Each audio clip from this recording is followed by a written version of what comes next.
Brilliance Audio presents The Forbidden Door by Dean Koontz, performed by Elizabeth Rogers.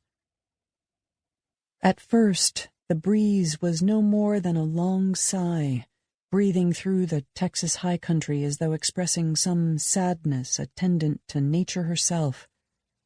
They were sitting in the fresh air, in the late afternoon light, because they assumed that the house was bugged, that anything they said within its rooms would be monitored in real time.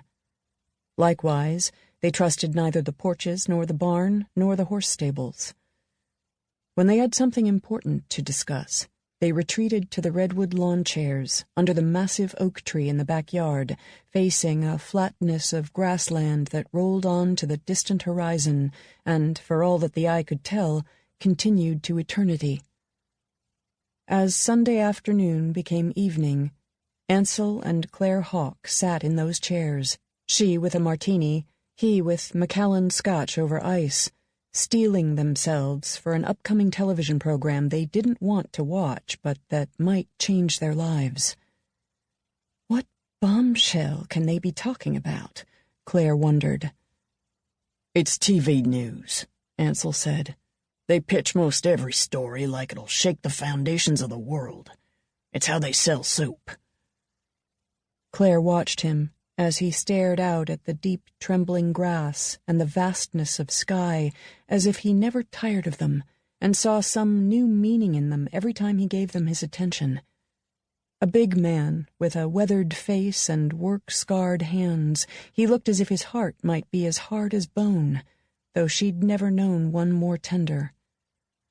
After 34 years of marriage, they had endured hardships and shared many successes, but now, and perhaps for as long as they yet might have together, their lives were defined by one blessing and one unbearable loss: the birth of their only child, Nick, and his death at the age of 32, the previous November.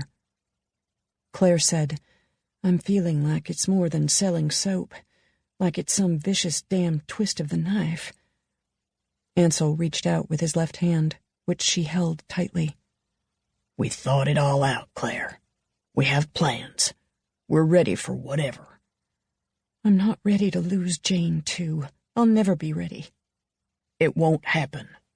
They're who they are. She's who she is. And I'd put my money on her every time. Just when the faded denim sky began to darkle toward sapphire overhead and took upon itself a glossy sheen, the breeze quickened and set the oak tree to whispering. Their daughter-in-law, Jane Hawke, who was as close to them as any real daughter might have been, had recently been indicted for espionage, treason, and 7 counts of murder, crimes that she hadn't committed. She would be the sole subject of this evening's Sunday magazine, a 1-hour TV program that rarely devoted more than 10 minutes to a profile of anyone, either president or pop singer. The most wanted fugitive in America and a media sensation, Jane was labeled the beautiful monster by the tabloids, a cognomen used in promos for the forthcoming special edition of Sunday magazine. Ansel said, Her indictment by some misled grand jury, now this TV show, all the noise about it, you realize what it must mean. Nothing good. Well, but I think she's got evidence that'll destroy the sons of bitches, and they know she's got it. They're desperate. If she finds a reporter or someone in the bureau who maybe she can trust. She tried before. The bigger the story, the fewer people she can trust. And this is as big as a story gets. They're desperate, Ansel insisted. They're throwing all they got at her, trying to turn the whole country against her, make her a monster no one will ever believe. And what then? Claire worried. How does she have any hope if the whole country's against her? Because it won't be. I don't know how you can be so sure. The way they demonize her, this hysteria they ginned up in the media, it's too much piled on top of too much. People sense it. Those who know her, but that's not a world. People all over. They're talking about what the real story might be, whether maybe she's being set up. What people? All over where? All over the internet. Since when do you spend 5 minutes on the internet? Since this latest with her. The sun appeared to roll below the horizon, although in fact the horizon rolled away from the sun.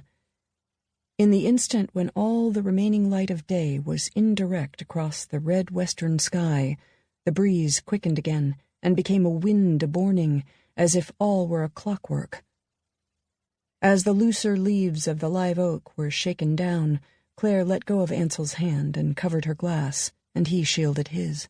There was no privacy in the house, and they weren't finished counseling each other in matters of grief and hope, preparing for the affront that would be the TV program. The wind brought the dark, and the dark brought a chill, but the sea of stars was a work of wonder and a source of solace.